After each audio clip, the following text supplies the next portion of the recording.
ये आपको बताऊं लिस्ट में किस किस का नाम है। तो इस लिस्ट में बीजेपी की पहली लिस्ट में 71 उम्मीदवारों के नाम है। दोनों डिप्टी सीएम का नाम पहली लिस्ट में शामिल है। 2 पूर्व डिप्टी सीएम को भी पार्टी ने उतारा है। 13 मंत्रियों की पहली लिस्ट में मौका मिला और पहली लिस्ट में 9 महिला उम्मीदवारों को टिकट मिला।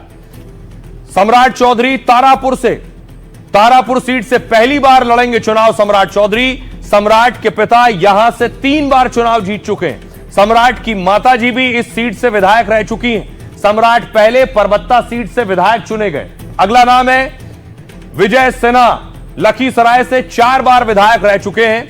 2005, 2010, 2015, 2020 में यहां से जीते। कांग्रेस उम्मीदवार को 10,000 से ज्यादा वोट यहां मिले। अगला नाम है मंगल पांडे, सीवान से। स्वास्थ्य मंत्री मंगल पांडे अभी एमएलसी हैं। बिहार बीजेपी के अध्यक्ष भी रह चुके हैं। पहली बार विधानसभा का चुनाव लड़ेंगे। अगला नाम है दानापुर से रामकृपाल यादव। रामकृपाल यादव पहली बार विधानसभा चुनाव लड़ेंगे। 2014, 2019 में पाटलिपुत्र सीट पर मीसा भारती को हराया है। 2024 चुनाव में वो मीसा भारती से हार गए थे। इसके बाद अब पार्टी ने विधानसभा चुनाव में उतारा है। 2014 से पहले वो लालू के बेहद करीबी हुआ करते थे। अगला नाम है नितिन नवीन का, बांकीपुर से। 4 बार यहां से नितिन नवीन विधायक रहे हैं। 2020 चुनाव में शत्रुघ्न सिन्हा के बेटे को हराया था। करीब 84,000 वोटों के अंतर से चुनाव जीते। मौजूदा सरकार में नितिन नवीन सड़क निर्माण मंत्री। अगला नाम है दरभंगा शहरी से संजय सरावगी। दरभंगा शहरी से 5 बार लगातार विधायक रहे। मौजूदा सरकार में सरावगी मंत्री हैं। मिथिलांचल में बीजेपी का बड़ा चेहरा माने जाते हैं। एक और नाम सुनील पिंटू, सीतामढ़ी से। पूर्व सांसद सुनील पिंटू को बीजेपी ने टिकट दिया है। 2019 चुनाव में पिंटू जेडीयू टिकट से सांसद बने थे। 2024 में उनका लोकसभा टिकट कट गया था। गठबंधन में बीजेपी 101 सीटों पर चुनाव लड़ेगी। ऐसे में 30 उम्मीदवारों के नाम का ऐलान बाकी है। इन 71 सीटों पर पार्टी के 56 विधायक थे। इनमें से 46 उम्मीदवारों को दोबारा मौका मिला है। पार्टी ने 10 विधायकों का टिकट काट दिया है। इसमें मौजूदा सरकार के 5 मंत्री भी शामिल हैं। विधानसभा अध्यक्ष नंद किशोर यादव का टिकट कटा है। पटना साहिब सीट से वो 7 बार विधायक चुने गए हैं। आइए आपको सुनवाता हूं, सुनिए जरा टिकट बंटवारे के बाद सियासतदान क्या कह रहे हैं। कि एनडीए सभी 243 सीटों पे शानदार तरीके से चुनाव लड़ेगा और बिहार की जनता ने अपना मन बना लिया है कि ये अमृत काल का बिहार का पहला चुनाव है। अब इस अमृत काल में जो माननीय प्रधानमंत्री जी ने कहा था ना कि भारत के 75 वर्ष से लेकर 100 वर्ष तक का समय अमृत काल है, इस अमृत काल में किसी विष बेल को दोबारा पनपने का कोई अवसर या कोई ख्वाब साकार करने बिहार की जनता नहीं देने जा रही। एनडीए गठबंधन पूरे तौर पर एक है और जिस प्रकार से हमारी सीटों की घोषणा हुई है, आज रात तक बाकी सीटों के बारे में भी फाइनल निर्णय हो जाएगा और मुझे पूरा विश्वास है कि हम 200 के ऊपर का आंकड़ा निश्चित तौर पर इस विधानसभा चुनाव में प्राप्त करेंगे। जब डिसीजन हो गया है तब फिर जदयू के सीट पर कोई दूसरा क्यों सिंबल दे रहा है, और हम उनसे सहमत होते हुए हम भी जो बोध गया से पार्टिकुलर नेता का जो सीट मिला है वहाँ और मखदुमपुर से जो सीट मिला है वहाँ भी हम अपना लोगों को सिंबल दे रहे हैं। मैं भारतीय जनता पार्टी के निर्णय के साथ, भारतीय जनता पार्टी ने मुझे बहुत कुछ दिया है। मुझे पार्टी से कोई शिकायत नहीं है। पार्टी में नई पीढ़ी का स्वागत है, अभिनंदन है। पटना साहिब विधानसभा क्षेत्र के लोगों ने मुझे लगातार 7 बार विजयी बनाया है। मैं आपको दावा करता हूं 25,000 से ऊपर से चुनाव जीतेंगे हम लोग, और हो सकता है 25 का एक रिकॉर्ड भी बना दें कि तारापुर में उतने वोटों से कोई नहीं जीता है। एनडीए गठबंधन के प्रत्याशी के रूप में भारतीय जनता पार्टी के कमल छाप से फिर से सेवा करने का मौका तीसरी टर्म में तीसरी बार पार्टी ने जो दिया है, साधुवाद देते हैं। ये तो मैंने पहले दिन कहा था 142 पे लड़ रहे। एक ही प्लान था कि निशांत को एंट्री मत होने दो। ये पूरी साजिश थी। एक लोग नहीं, कई लोग इस साजिश में थे वहां। और अब आपको दिखाऊं, इधर एक तरफ लिस्ट आई, दूसरी तरफ मैथिली ठाकुर आज मीडिया के सामने आई और सार्वजनिक रूप से बताया कि वो बीजेपी में शामिल हो रही हैं।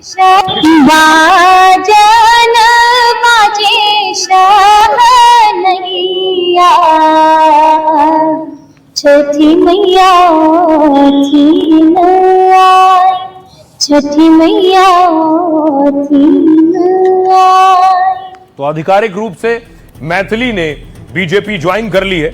लोक गायिका मैथिली ठाकुर बीजेपी में शामिल हो गई। मैथिली ठाकुर के विधानसभा चुनाव लड़ने की अटकलें। दरभंगा के अलीपुर सीट से चुनाव लड़ सकती है मैथिली। बीजेपी अध्यक्ष दिलीप जायसवाल ने पार्टी की सदस्यता दिलाई। मैथिली चुनाव प्रचार में बीजेपी का मुख्य चेहरा बन सकती हैं। सोशल मीडिया पर मैथिली जाना पहचाना चेहरा है। 5 सालों से वो सोशल मीडिया पर सुर्खियों में। भाइयों के साथ मिलकर गीतों के वीडियो यूट्यूब पर अपलोड करती थी।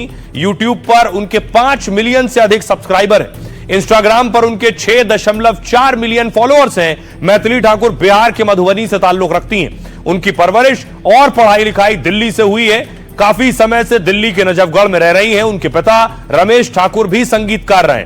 इस वजह से उनके घर में हमेशा से संगीत का माहौल रहा। मैथिली के लोक गीतों, शास्त्रीय गायन और भजन के कई एल्बम आ चुके हैं।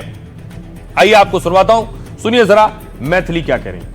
मोदी जी से बहुत प्रभावित हूँ और मैं बिहार की जो एनडीए सरकार है उससे भी काफ़ी प्रभावित हूँ। एज अ यूथ मैं उन्हें बहुत पसंद करती हूँ, तो बस यही है कि उनका साथ देने आई हूँ। मैथिली ठाकुर युवा हैं और मैथिली ठाकुर एक प्रतिभा, जिनके अंदर प्रतिभा आपने देखा, कभी आपने जो 2 लाइन गाना भी सुना छठ मैया का, तो मुझे लगता है कि ये बिहार की बेटी, मिथिला की बेटी, जो पूरी दुनिया में बिहार और मिथिला का नाम रोशन कर रही है, तो हम बिहार के लोग भी इनको जितना प्रोत्साहित कर सकते हैं, आगे बढ़ा सकते हैं, ये हमारी जिम्मेवारी बनती है। दूसरी तरफ देखिए क्या हुआ। एक तरफ एनडीए में सीटों का बंटवारा भी हो गया और पहली लिस्ट भी आ गई, नामांकन भी शुरू हो गए। लेकिन महागठबंधन में देखिए बीती रात सिंबल बांटे गए। यह खबर आई कि अभी सीटों का बंटवारा तो हुआ नहीं है, लालू प्रसाद यादव ने सिंबल बांटने शुरू कर दिए।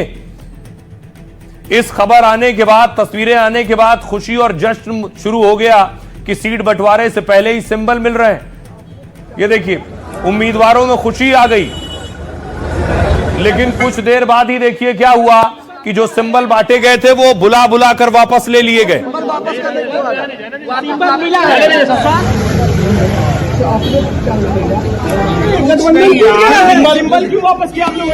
अरे भाई सिंबल कहाँ वापस नहीं हुआ, अभी गठबंधन का घोषणा होगा तो सारे लोगों से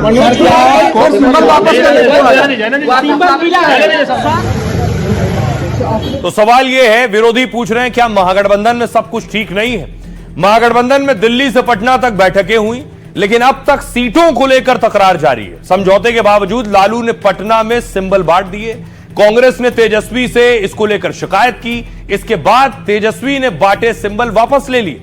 दिल्ली में राहुल से बिना मिले ही तेजस्वी को लौटना पड़ा। वीआईपी पार्टी अध्यक्ष मुकेश सहनी भी दिल्ली पहुंचे, लेकिन कांग्रेस आलाकमान से उनकी मुलाकात नहीं हो सकी। सूत्रों के मुताबिक आरजेडी 135 सीटों पर लड़ सकती है। 2020 से 9 सीटें कम आरजेडी को मिल सकती हैं। वहीं कांग्रेस को भी 9 सीटें कम मिल सकती हैं। 70 की जगह 61 सीटें पार्टी के हिस्से में आ सकती हैं। वहीं मुकेश सहनी को भी 16 सीटें मिल सकती हैं। इस पर तेजस्वी 10 उम्मीदवार आरजेडी से टिकट से लड़ेंगे, लेकिन मुकेश सहनी इसको लेकर नाराज हैं। वहीं लेफ्ट के खाते में 29 से 31 सीटें आ सकती हैं, लेकिन अभी भी कई सीटों पर सहमति नहीं बन सकी है। सुनिए जरा महागठबंधन में सियासतदान क्या कह रहे हैं। हम लोग बिहार जीतने जा रहे हैं, महागठबंधन सरकार बनाने जा रही है और आगे जो बिहार की जो समस्याएं हैं बेरोजगारी जैसी, वो 14 नवंबर के बाद से दूर होना शुरू हो जाएगा। आप देख रहे हैं कि बहुत सारे दल जो विपक्ष में हैं, राजद, कांग्रेस, लिफाफा देते हैं, लिफाफा लौटाते हैं, लेकिन भारतीय जनता पार्टी और एनडीए लिस्ट भी जारी आज हमने कर दिया। तो इतना तो पत्रकार बंधु या मीडिया के लोग मानते हैं कि एनडीए चट्टानी एकता के साथ चुनाव के लिए आगाज कर चुकी है। डॉक्टर को साथ ही लेके आ गए, ठीक है।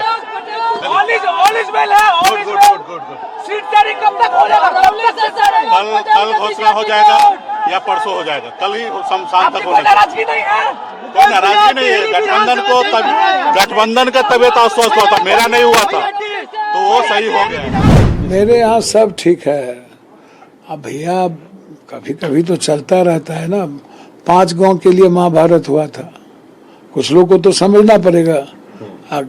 खिखर भोकी से तो कोई कांग्रेस कभी दुनिया में, जब नरेंद्र मोदी जी कांग्रेस मुक्त कर रहे थे, कभी कभी कुछ लोग सपना देखने लगते हैं कांग्रेस मुक्त करने के लिए।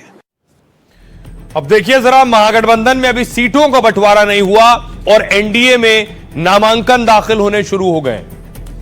ये तस्वीर देखिए जरा, अनंत सिंह की आप देख रहे हैं। बाहुबली अनंत सिंह आज अपना पर्चा दाखिल करने पहुंचे, लेकिन पर्चा दाखिल करने से पहले लाव लश्कर देखिए जरा, अगली तस्वीर में आपको दिखाऊं। बड़ा गाड़ियों का काफिला था अनंत सिंह के साथ, बड़ी भीड़ थी।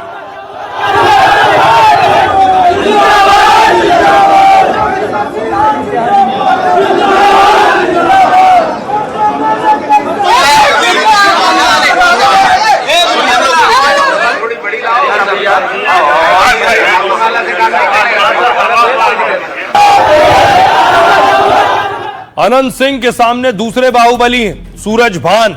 ये अनंत सिंह के सामने चुनाव लड़ेंगे सूरज भान। कड़ा मुकाबला होगा दो बाहुबलियों के बीच। देखिए जरा क्या होगा जब दो बाहुबली आमने सामने होंगे। बाहुबली अनंत सिंह ने जेडीयू टिकट पर पर्चा भरा है। नामांकन के दौरान 1000 गाड़ियों का काफिला निकला। मोकामा सीट से अनंत सिंह ने एक बार फिर नामांकन किया। अनंत सिंह ने ओपन जीप पे सवार होकर नॉमिनेशन के लिए पहुंचे। मोकामा सीट पर अनंत सिंह का सिक्का चलता है। अनंत सिंह छोटे सरकार के नाम से मशहूर हैं। 2005 से 2020 तक अनंत सिंह यहां से लगातार जीतते रहे। 2020 चुनाव में अनंत की पत्नी आरजेडी टिकट पर चुनाव जीती। बाहुबली अनंत सिंह पर कई गंभीर मामले में केस दर्ज। आर्म्स एक्ट में एक मामले में 10 साल की सजा हुई। इसके बाद अनंत सिंह की विधायकी चली गई। हत्या करने, हत्या की कोशिश सहित कई गंभीर मामलों में मुकदमे दर्ज हुए। 2015 चुनाव के दौरान अनंत सिंह ने जेल से ही चुनाव जीता। निर्दलीय उम्मीदवार के तौर पर अनंत ने जीत दर्ज की थी। यहां से बाहुबली सूरज भान की पत्नी वीणा देवी आरजेडी से चुनाव लड़ सकती हैं। 25 साल बाद फिर अनंत और सूरज भान के परिवार में टकराव दिख सकता है। सूरज भान 2000 में अनंत सिंह के भाई को यहां से हरा चुके हैं। तब सूरज भान सिंह पर बिहार, यूपी में करीब 50 केस दर्ज थे। अनंत सूरज भान में टक्कर की स्थिति में मोकामा हॉट सीट बन जाएगी।